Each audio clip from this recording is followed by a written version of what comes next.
On the Wado Radio Show. Yes, it's DJ Wado. It's the Wado Radio Show.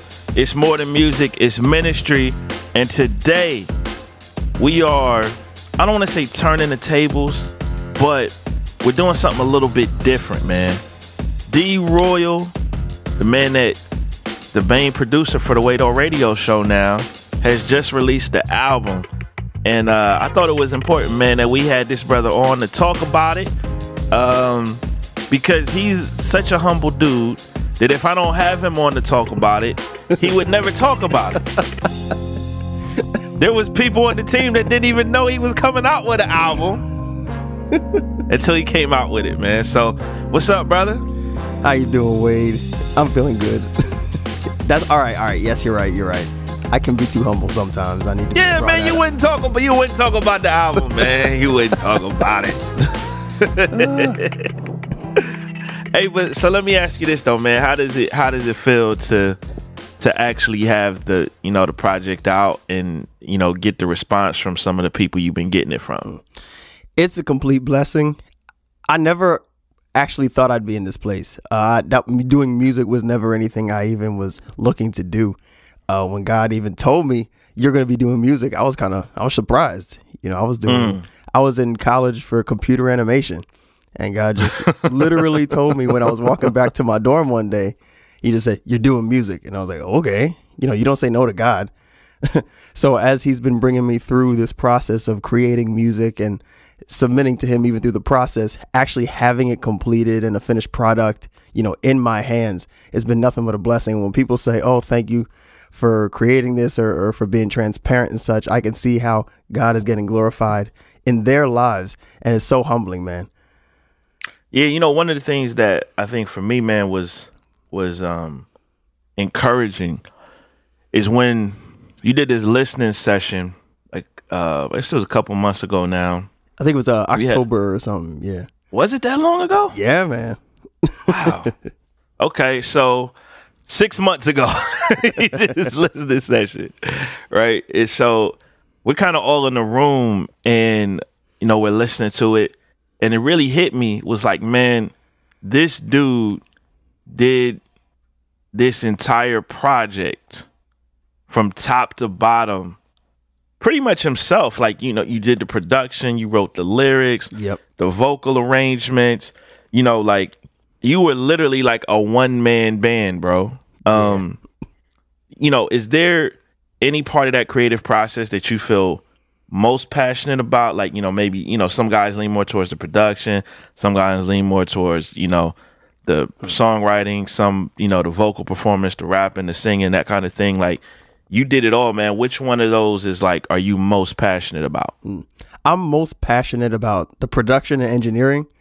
That's what I went to school for, so that's what my degree is in. And God grew a passion for the background, for the one to help others, get their voices out and create a bed for whatever God has given them to get out. But I know when, like you said, I did the whole thing myself. So those places that weren't necessarily my passion, I could definitely tell that God took over, because I can see where places went beyond what my talent range is. And I know through the whole process, I was praying that would happen. I was like, God, you really need to take control, because this isn't my forte. And I was able to see that come to real fruition when it was all together. Yeah. That's dope, man. So the name of the project, Under the Terebinth Tree, where did you get that concept from, man? All right. So the concept comes from a few places in the Bible, but mainly Judges chapter 6, where an angel of the Lord and such appeared to Gideon right before he does the whole, 300 and having to whittle down the 10,000 soldiers before God uses them to take over. It usually says an oak in most of the translations, but I read the New King James a lot. And a few of the times where God would appear to someone under a tree, it would specify of a terebinth tree. Now, I live in Maplewood, New Jersey, and South Orange is right adjacent to us. And there's this hill called Flood's Hill. That's where I go a lot when I want to have my quiet time with the Lord. You go under the terebinth tree for real. There's a tree right on top of the hill. So I walk up to the hill. I just sit up there, and it's real open time with me and the Lord. And I'm very open and honest. And on that hill, God has vocally spoken to me a few times too. And so that's what I consider a very, sacred place for me and the Lord. And so when I was really looking at what to call this thing, God was like, hey, just call it what you do. And the reason it was Judges chapter 6:2 is because I was kind of making sure that it was God really directed me. Gideon had like 3 times. He's like, all right, God, if it's you, I'm going to put this whole, was it a sheepskin or? Lambskin. Yeah. He's like, I'm going to wet it. I'm going to wet the whole thing. And then you just dry up the ground. And he's like, all right, no, you did that, but let me try again. So just dry the lambskin, but keep the water wet. So I was doing that a few times, and I was like, man, I really look like Gideon out here testing God to make sure. He's clearly said it, and I'm still out here testing it. That's pretty funny, bro. Yeah, I know. I really had to stop. I was like, all right, look, this is clearly him. Let me stop and let me just put to work what he's telling me to do. Yeah, that's good, man. It's good. So let me, I think, man, it might be good, man, to just kind of let people know your story, man. Like, you're behind the scenes most weeks. So the way this works, y'all, is what ends up happening is I'm the one that ends up creating the content, and Daniel makes it sound amazing. Oh, that's probably that's the easiest way to put it, bro. You know what I'm saying? And so, there's been, like, even just on this past week's show, you had to fill in for me. We were in the middle of recording the show, and I had to run out. We had a family emergency, and I was just like, yo, bro, like, I gotta handle this. So he just, Daniel being Daniel, just kind of put things together, man. So I think, man, it'd be good, for people to just kind of even just better understand who you are as a person, because you're behind the scenes so much. You know what I mean? You grew up in Jersey, right? Yep. Maple. You lived in Maplewood your whole life, for the most part, right? Yeah, my whole life. We moved here, I think, when I was 1 year old. Okay. So where were you at before that then? It was I was a baby, so I think we were in East Orange or something like that. Okay. I see pictures of the house. I don't even remember it. Yeah, you don't remember that joint. So, you grew up going to Maplewood. You went to Columbia High School. Yes, sir. Which is, Maplewood, South Orange. At what point did you start to really kind of get into music, man? Well, I grew up playing the drums. I was about 3 years old when I really started playing the drums, and like in the kids choir, I would do it infrequently and during talent shows and such. But when I got to college, I really started taking it beyond just, I like to play the drums, because I started playing the bass, actually. Okay. I started teaching myself the bass, and then when I was like a senior in college, when God was really when I was a sophomore in college, when God has said, you're going to do music, I invested in a semester of piano courses. So I wanted to get, the basic parts of a song down, which is drums, a bass line, and melodies, so that at any point I could create something and know how to fill in all 3 of the parts, and at least start from there. We could always build more, but if you got the basics down, you'll be able to create anything. And so that's when I really started taking a real passion to this music stuff. Actually, my cousins were all in music. All the Cody boys. Darren, my oldest one, he's a drum and bass DJ out in Austin. He's actually playing for South by Southwest this year. Nice. Yeah. And look, man, when you in that drum and bass space, that's really big. Like that's man. And then my older cousin Matt, he's a producer and engineer for the Pro Era Cats, and he's been he grew up working with Dame Dash and all them, and so we're all musically inclined. So when they were starting to get into it, I was like, yo, I need to get these Mac. He got a Mac, and I was like, whoa, he got Logic. I need to get this Mac. And that's how it started. I got my little Mac laptop back in 2005. Never turned around since then. So hold on. So you didn't have like any hardware or nothing. Like you didn't have like a machine or MPC, like a controller or anything like that. You just keyboard and a Mac. Keyboard and a Mac, man. Wow. I had to use what I had. You know what I mean? Yeah, and when you don't have the money to buy some of that other stuff, I say, well, God, I'm just going to be faithful to what you gave me. That's a message right there. That's a word, right? Yeah, that's a word, bro. So what do you use now? Production. Production wise, I now know, I got Pro Tools, I got Logic, I got Reason, but generally I'm using almost the same keyboard. I just learned how to use the new softwares I have to make it sound how I want to. For the longest, like literally for the longest time, I was using GarageBand because I couldn't buy Logic yet. But it's not about, that's when I learned it's not about the software itself. It's about how you use it. And I was creating beats for people and they were like, yo, what'd you use? I said, GarageBand. They were like, what? I said, yeah, man. Do some layering. You just layering, compression, EQing. It's all about how you use the stuff, man. And eventually I used it all I could and then I leveled up. But you got to use all you can right where you're at before you upgrade. Otherwise, you may not even succeed once you upgrade. That's good, bro. That's another message right there, bro. So this is, I'm hearing you talk about this. Most people, like, I'm hearing you say, man, I got Pro Tools, Logic, and Reason. Most people just kind of stick to one. Do you actually use all three when you're, Yes. I mix and match all the time. Actually, most of the album on Under the Terebinth Tree has, like, most of the tracks have sounds and stuff from Logic and Reason put in one together. And because it's just like, yeah, I could sit there and just go through Logic and stuff, but if I know I have sounds in Reason, I can just, let's say, create a template of the beat, the BPM, and just like, okay, it's gonna be 140. Let me play out this one part, export that, and bring it into Pro Tools. Go to Logic, get that 140 BPM, find out whatever extra sound, put that into Pro Tools. Yeah, there's no reason to be restricted to just one piece of software. Wow. So it sounds like you may do some production in Logic, some in Reason, but then you use Pro Tools to bring it all together. Yeah, off and on. Like, I can use Logic to bring it together or Pro Tools, but they're both good engineering softwares for me.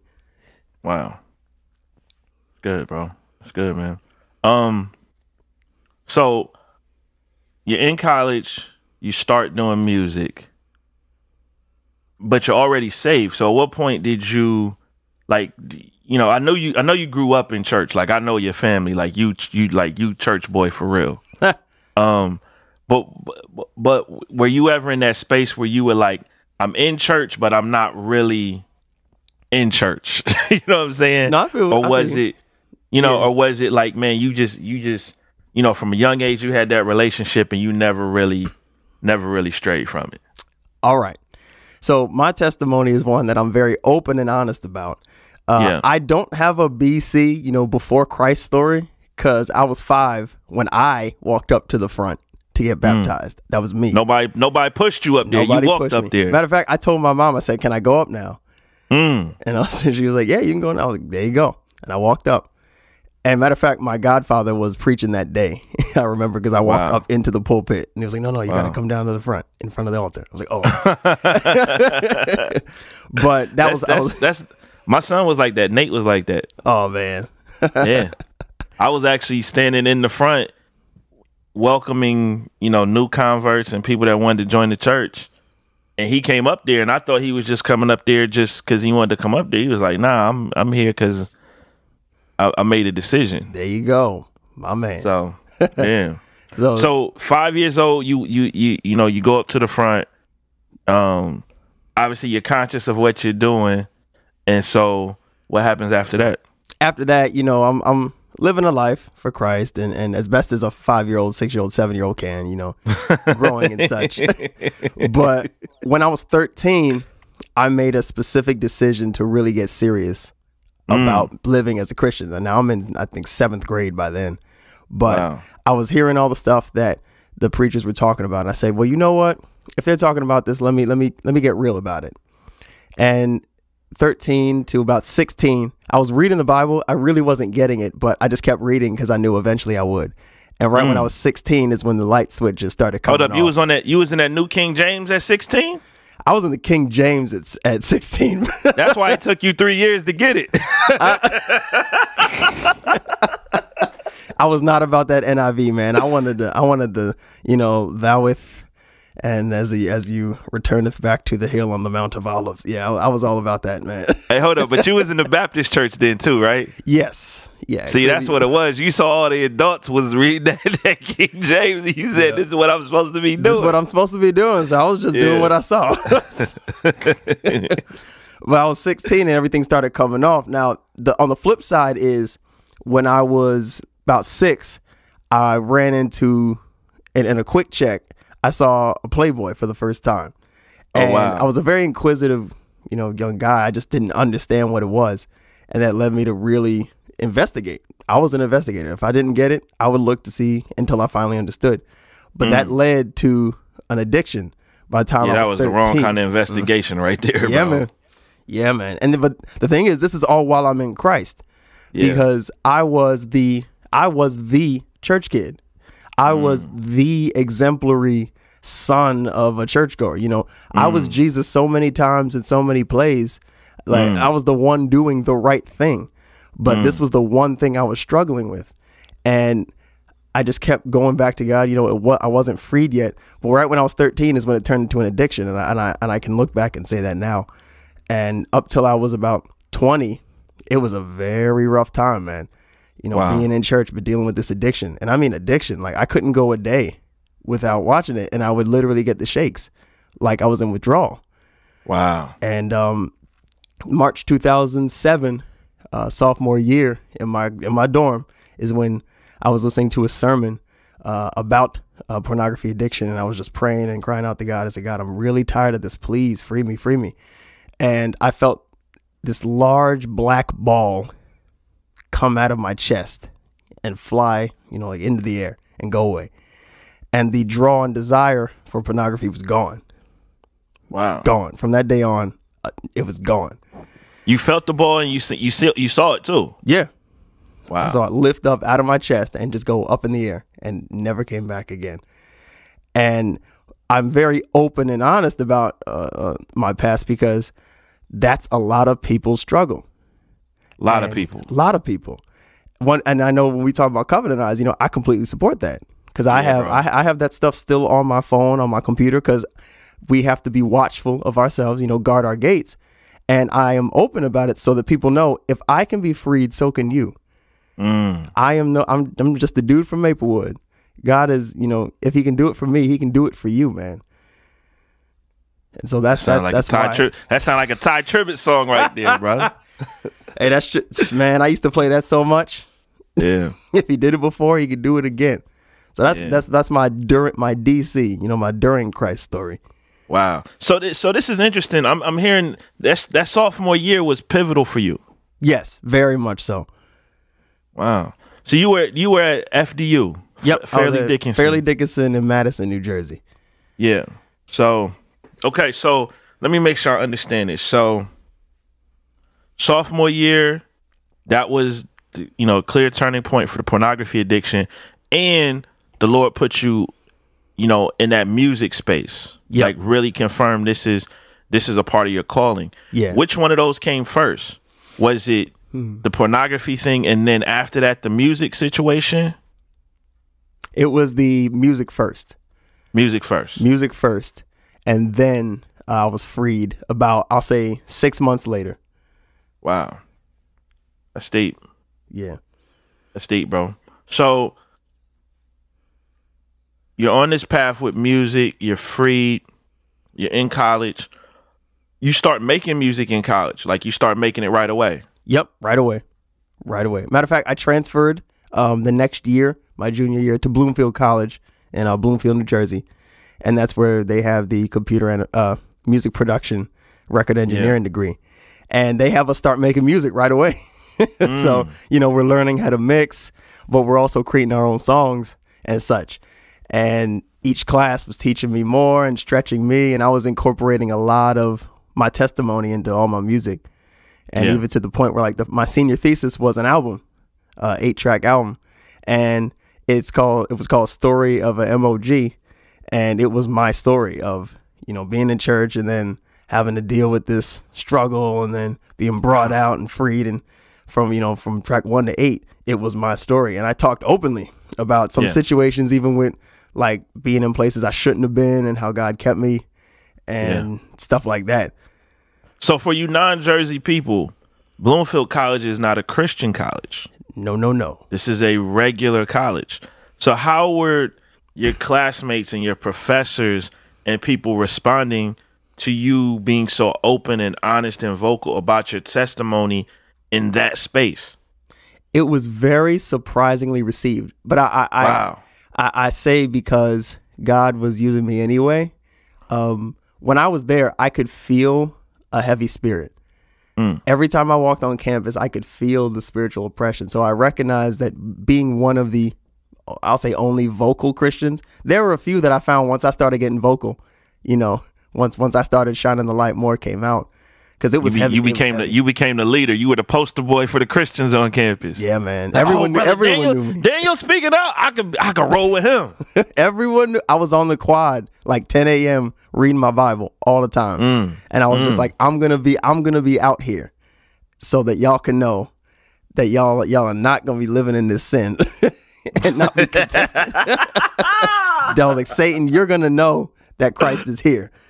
Oh, man. But man, people were very receptive. Like, they respected it. And I think because it was honest and transparent, it wasn't beating everyone down. It was saying, look, this is what God has done in my life. Know it can happen for you. It was a more of a loving message. Like, cause I showed love to everybody. Yes, they knew I didn't agree with how they lived, but I didn't treat them differently. And that was my goal, to treat them with the respect and love that anyone should get, whether I agree with you or not. Because there was the spirit of homosexuality there was the spirit of drugs, alcohol. Like, it was all heavy in there, man. But I always made sure I shine the light of Christ in a loving way, so they knew they felt loved. And so when they heard the stuff, they could only respect it, like, because it was just Jesus.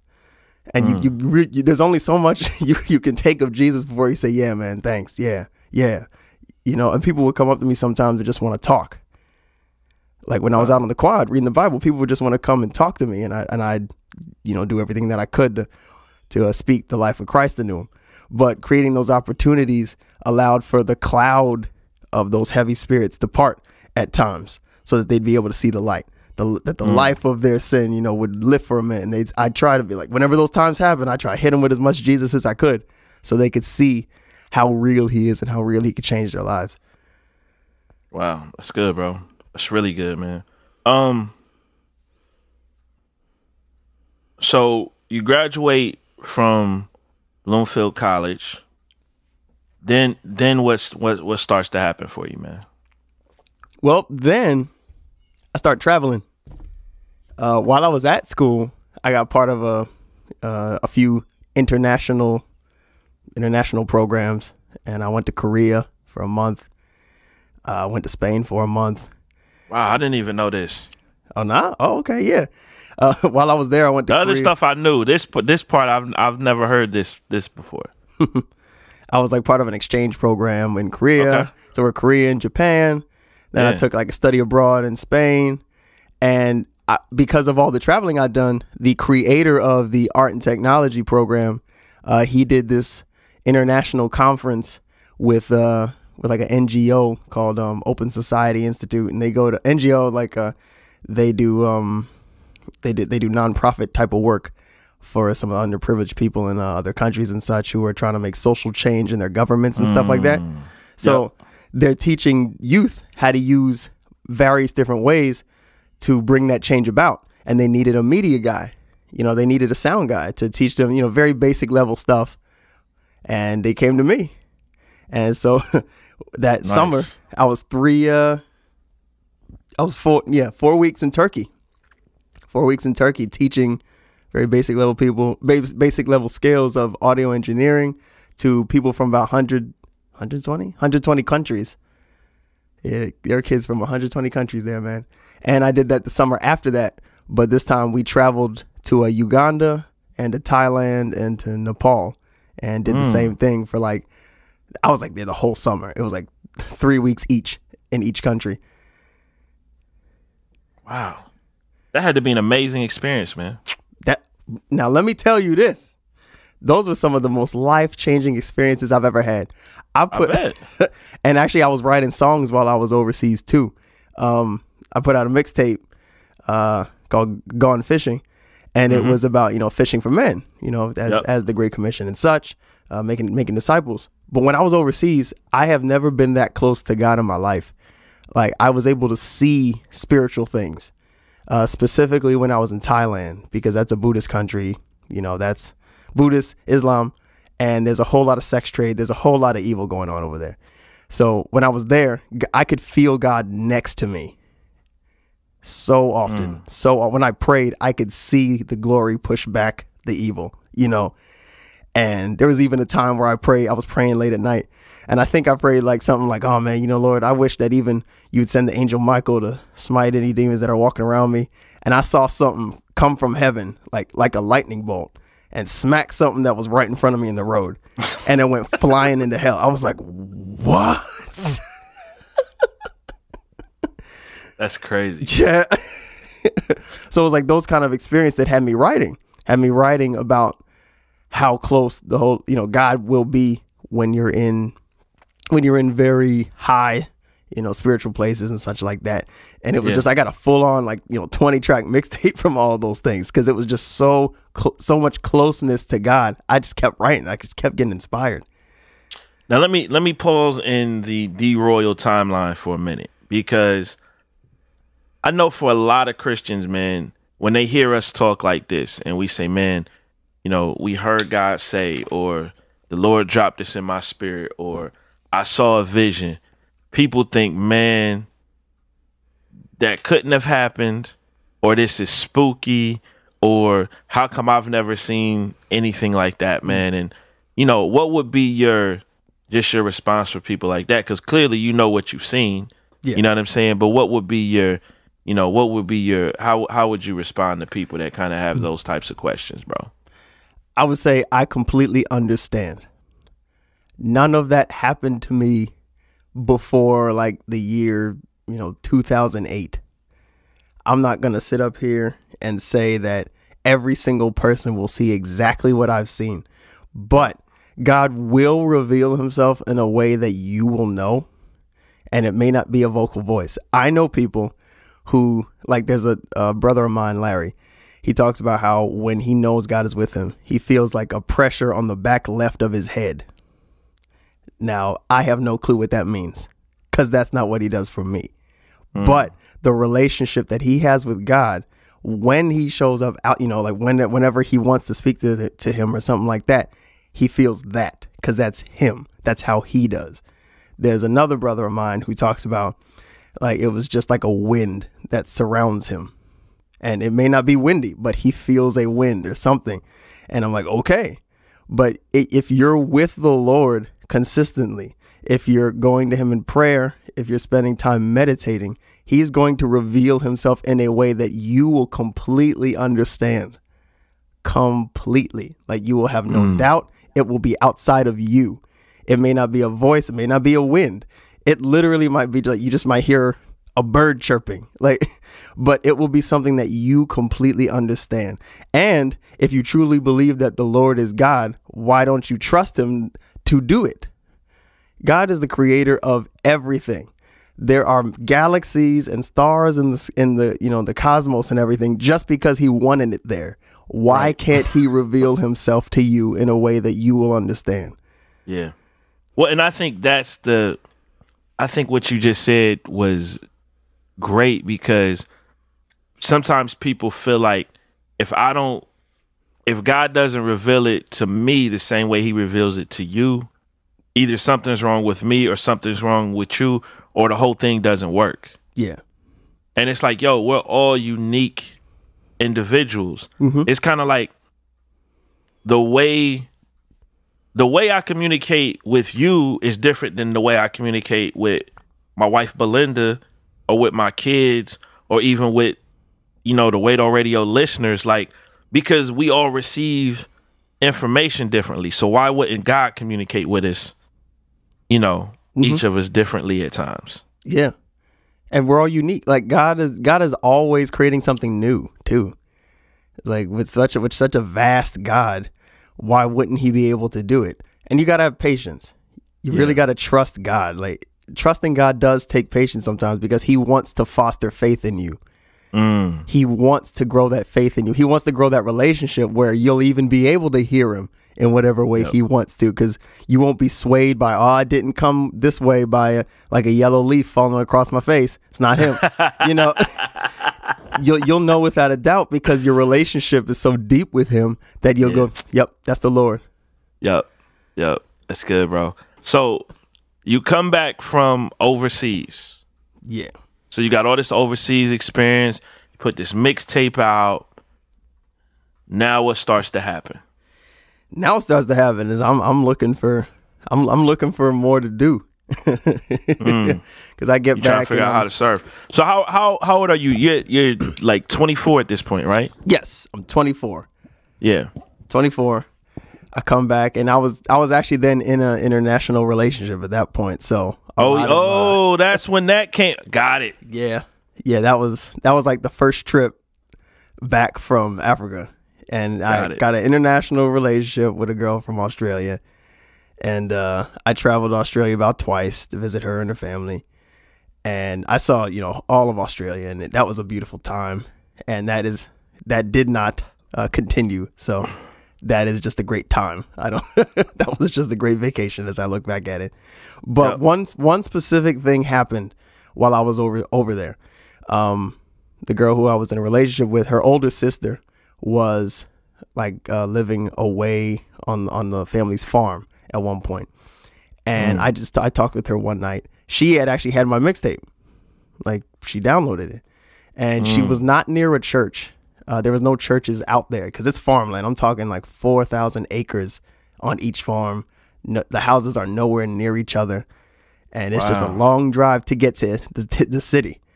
And she was telling me how it was getting to her sometimes, how she didn't have a church to go to be refilled. And it was when she listened to the mixtape, the Gone Fishing mixtape, that it was an encourager for her and consistently pointed her mind back to the Lord. Like, that's what she did when she needed it to be in his presence. She would play the mixtape. Now, two things was what happened in my mind. One, it was like, okay, if this mixtape, because the mixtape really didn't get any type of review or anything like that. I just put it out. I had no clue what I was doing, and no one really talked back to me about it. But I said, if she's the one who had to be reached by this, then there you go. I have done what God has told me to do. And it has done what it was supposed to do. But two, it fueled my vision on how to do music from then on. Because if it touches one person, then I have done what God wanted me to do. I've been obedient, and it has fulfilled the purpose.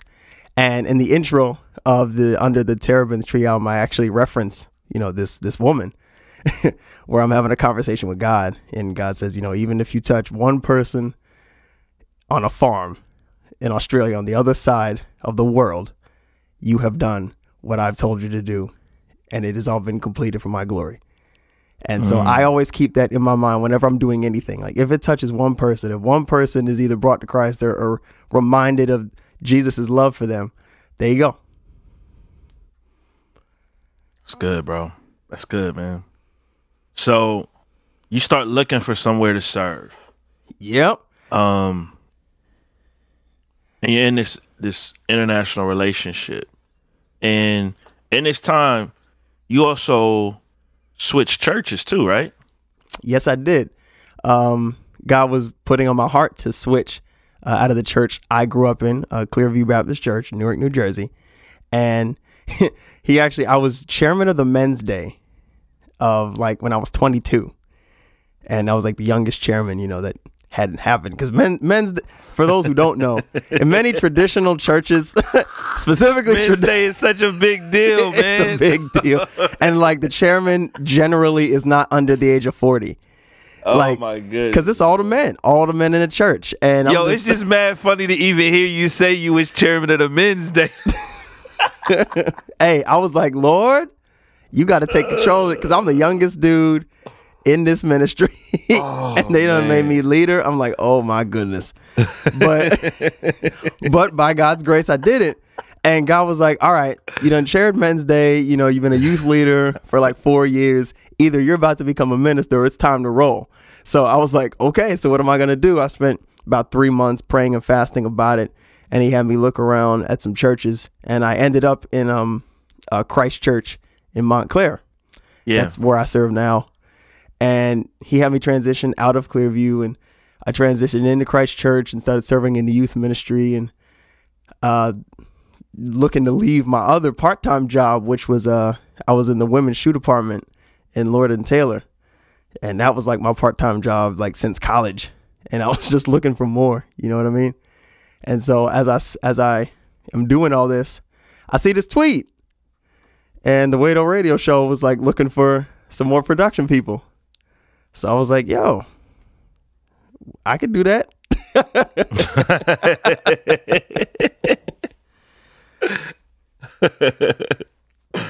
Yeah, man, that was it's funny, man, because, you know, just kind of telling this other side of the story, like I had seen D.Royul, and I have to think about every time I say his name because I call him by his regular name, but for the purposes of this, obviously, you know, you call him his stage name, but I had seen him around, but I don't know if we'd ever really met. But I saw him around with you know, a good friend of mine who's actually was the youth pastor at Christ Church. He's now in a different role at that church. Jack Redman. I saw him at some of his stuff, and I guess too we saw each other at Clearview one time when I was over there for an event. Yeah, once or twice. And then I remember seeing you at the Truth's God Loving Love Hope War, not God Loving Hip Hop. Love Hope War. You were at God Loving Hip Hop too though, but Love Hope War album release party. You know, and I think that was around the time that you know, we were in that space where we were looking for some more people to kind of help with the production and the ministry. And man, I'm so glad you responded to that tweet, brother. I am too.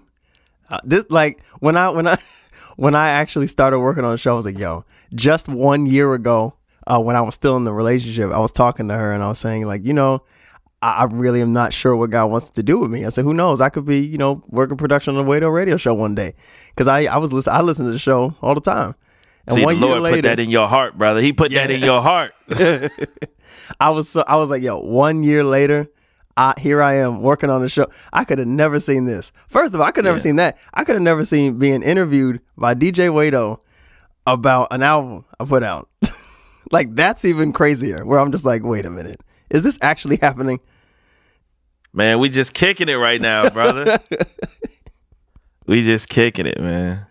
But yeah, man, that was you know, you've definitely been a very valuable part of the team. I think you know, just coming alongside Chris and the Ja Rockin' team, and just, you know, what you've been able to kind of add to what we were already doing has just been, it's been dope, man. It's been amazing, and it's been dope to even just see you grow as a person and as an artist to even get to this point of, you know, releasing the album. Like, you know, I go back to that listening session and just kind of hearing you, you know, explain each one of these songs and, you know, where God gave them to you, and, you know, even seeing how they were impacting people that were in the room, and you know, and then even too being mature enough to, you know, receive feedback from people that were in the room. You know, some of them were just like fans of music, so not even just like, it's easy to you know, it's easy if Lecrae hears your music and he says, hey man, you know, you could change this, right? You're like, well, yeah, you know, this guy does have a couple of Grammys. Like, he probably knows what he's talking about, right? But it's different when it's just like people that are friends of yours that are cool with you, but they may not even be as musically inclined. You know, they may just be fans and they're coming from a whole different perspective. And, you know, just to kind of see you receive that was like, man, like that's a huge sign of maturity right there, man. I know that this album was supposed to be more than just, you know, for just fans of one style of music. Like, I knew it's a very diverse album overall, but I knew I needed to have people who were at all different types of musical tastes to see how it did cross the gambit. You know, how did it spread across people who know a lot about Christian hip hop? How do people who are real worshipers? How do people who don't know anything about music just like listening to it? You know what I mean? Yeah. Yeah. That's good, bro. That's good, man. I don't know, man. Like, what's anything else you want people to know about this project, man? What do you really hoping people take away from it? Because obviously it was birthed from a place of, this is what God was sharing to me. I mean, that's the whole, concept under the terebinth tree, man. It's like, you spending time with the Lord, but what do you want people to take out of that, that time that you had with the Lord?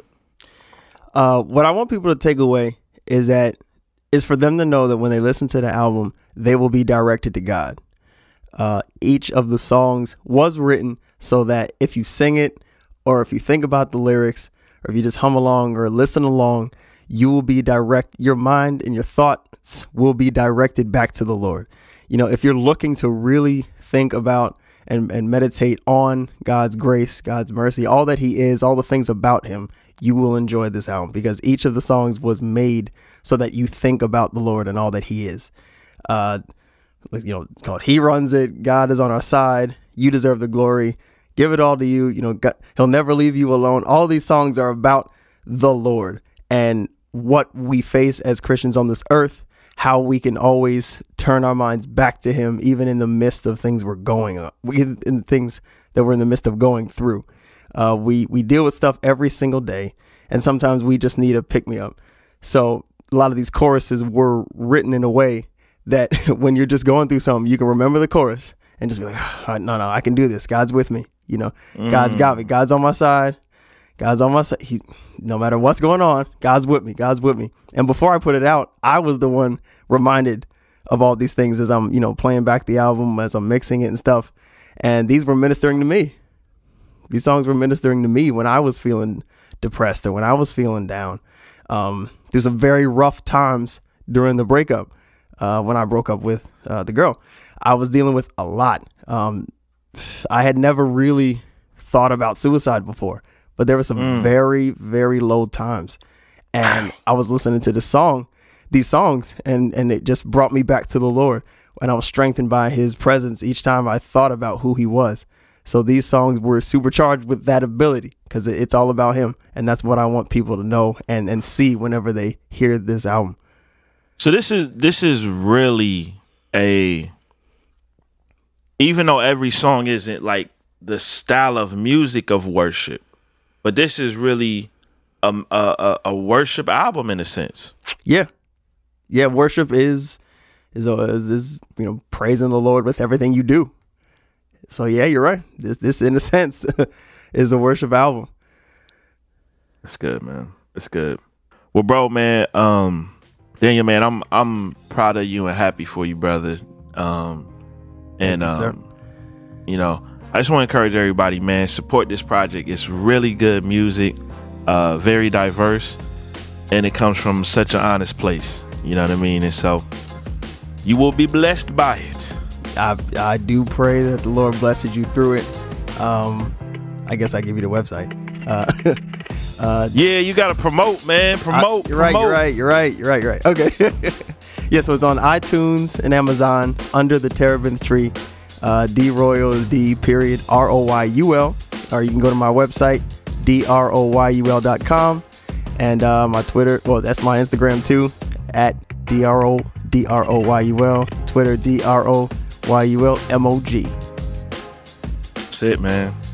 D.Royul, DJ Wado. Thank y'all for tuning in. On the Wado Radio Show. On the Wado Radio. On the Wado Radio Show, where it's much more than music, it's ministry.